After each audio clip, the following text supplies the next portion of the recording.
अचानक दरवाज़ा खुला न्यूज़ रूम का और मैंने देखा एक कोई G3 राइफल या मशीन गन थी मेरे ख्याल में, उसकी नाली अंदर आई और उसके पीछे एक मेजर साहब वो अंदर आए और साथ ही ये कहा कि हुक्म दिया बल्कि कि the news about the army chief will not be used on PTV, will not be aired now. मुझे बताया गया कि आज कुछ होने वाला है, तो आप अपना कैमरामैन लेके तो आप PTV के सामने पहुंच जाएं, PTV हेडक्वार्टर के सामने पहुंच जाएं।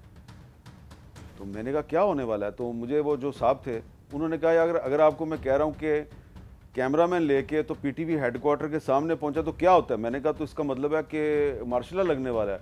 तो उन्होंने क्या लगाया तो मुझे समझ आ गई।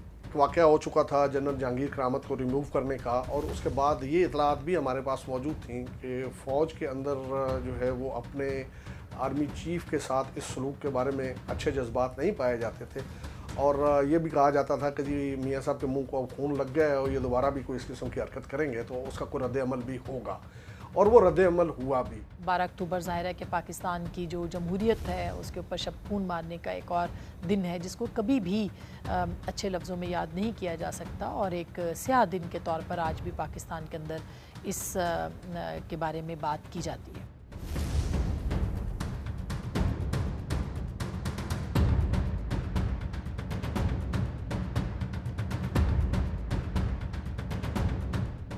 बारह अक्टूबर 1999 को ट्रांसमिशन बंद कर दी गई, और ये मेरे ख्याल में PTV की तारीख में पहली बार हुआ कि 9 बजे का ख़बरनामा नहीं चला था उस रात। ये कभी ऐसा हुआ नहीं था, और उसमें फिर सुबह जाके तकरीबन 4 बजे PTV से हमें जाने की इजाज़त मिली। अब तक जनरल मुशर्रफ का एक रिकॉर्डेड जो खिताब था वो भी हो चुका था, जिसमें उन्होंने अनाउंस किया कि फ़ौज ने टेक ओवर कर लिया है। Dear brothers and sisters, your armed forces have never and shall never let you down, inshallah.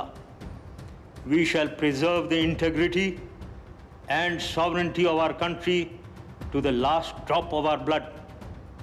I request you all to remain calm and support your armed forces in the re-establishment of order to pave the way for a prosperous future for Pakistan. 12 अक्टूबर 1999 का जो military कू है वो मुझे आज भी ऐसे लगता है जैसे कल की बात है। बड़ी आसानी से 2 मिलिट्री ट्रक आए और उन्होंने PTV हेडक्वार्टर पे कब्जा किया। ये एक अजीब सी फ़िज़ा उस दिन रेडियो पाकिस्तान की थी, अतराफ़ में उस पूरी सड़क के ऊपर जो कि शाहराह दस्तूर है उस पर फ़ौज की गाड़ियाँ थीं, और एक खामोशी थी इस्लामाबाद के अंदर जो आज भी मुझे याद है। रेडियो पाकिस्तान के बाहर भी बख्तरबंद गाड़ी थी, रेडियो पाकिस्तान के अंदर भी थी, और जा बजा आपको जो है वो हमारे जो एहलकार थे वो नज़र आ रहे थे। तो एक बड़ा एक सैड सा, बड़े एक तकलीफ़ दे और अफसोसनाक मराहल थे ये कि एक हुकूमत को जो है वो बरतरफ किया गया।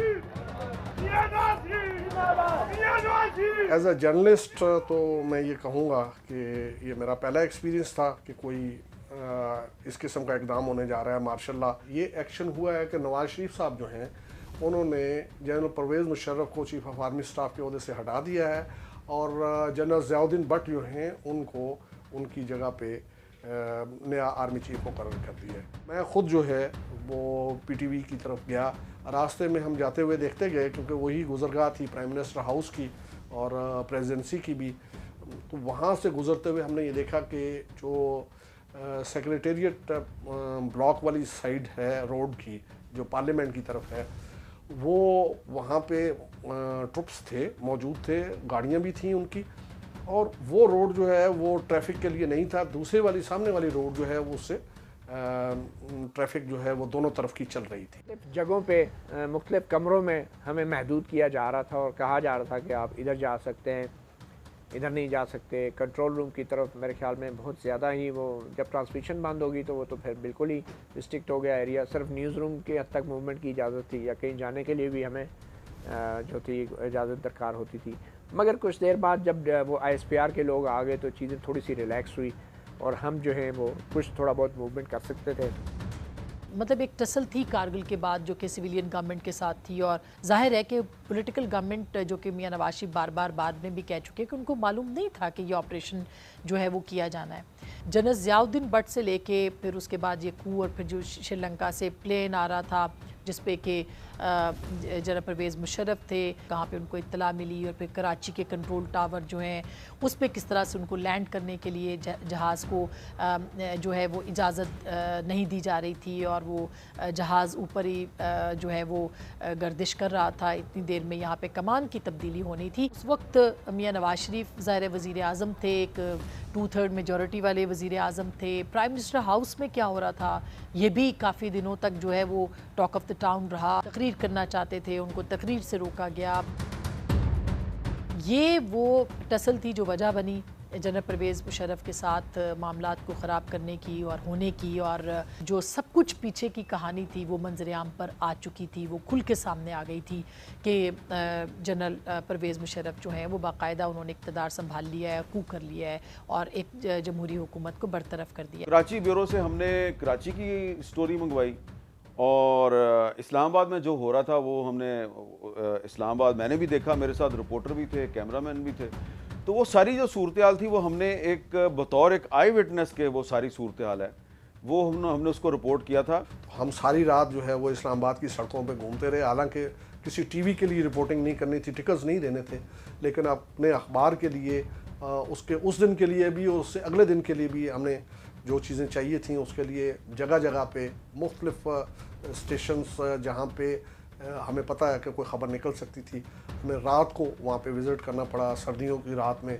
मेरे ख्याल में ये तो कभी स्टोरी हुई नहीं ना ही कभी किसी ने आज तक इसके बारे में बात की, ना ही जनरल मुशर्रफ ने अपनी किताब में इस वाक़े का जिक्र किया। मगर PTV के अंदर जो ये वाक़या था यकीनी तौर पे बड़ा ही एक बड़ी मैं समझता हूँ एम्बैरेसिंग एक सिचुएशन थी। उस वक्त के हालात वाकई कुछ इस तरह के थे कि जिसमें सब अच्छा नहीं था। दोनों अतराफ़ में एक डेफिसिट ऑफ ट्रस्ट था और एतमाद का फुकदान होने की वजह से किसी वक्त भी किसी चीज़ की भी आप तवक्को कर सकते हैं, और फिर बहरहाल पावर जिसके पास है उसको एज हासिल होता है, उसका हाथ ऊपर होता है। 12 अक्टूबर 99 से जो सबक पाकिस्तान की कौम को, पाकिस्तान की ममलिकत को, रियासत को, अवाम को, सियासतदानों को हासिल करना होगा, करना चाहिए और करना है, वो ये है कि आप पाकिस्तान का जो आइन है, जो कि मुतफ़िक़ा आइन है 1973 का, उसके अंदर जो शख्सी आज़ादियाँ हैं, जो मीडिया की आज़ादियाँ हैं, जो सियासी आज़ादियाँ हैं, और फिर जो वो कॉन्ट्रैक्ट है अवाम का रियासत के साथ, उसको इंटैक्ट रखा जाए और उसी के ऊपर अमल दरामद किया जाए।